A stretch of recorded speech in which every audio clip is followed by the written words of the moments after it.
नमस्कार, जय हिंद, जय राजस्थान। मैं जितेंद्र सिंह राजपुरोहित। आप देख रहे हैं GTV राजस्थान। बात करते हैं अपन पाली ज़िले के देसूरी तहसील के लोहागढ़ महादेव मंदिर की।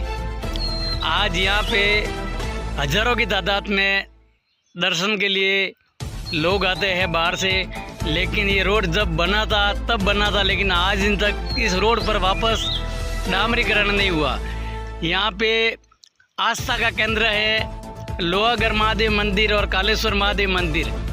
लेकिन जब ये रोड आज से कई सालों पहले बना था, लेकिन इस रोड पर वापस डामरीकरण नहीं होने के कारण से आने जाने वाले लोगों को बहुत परेशानी का सामना करना पड़ता है। सरकार से निवेदन है कि इस रोड के बारे में समस्या का समाधान करावे, ताकि आने जाने वाले दर्शन के लिए यात्रियों को परेशानी नहीं झेलनी पड़े।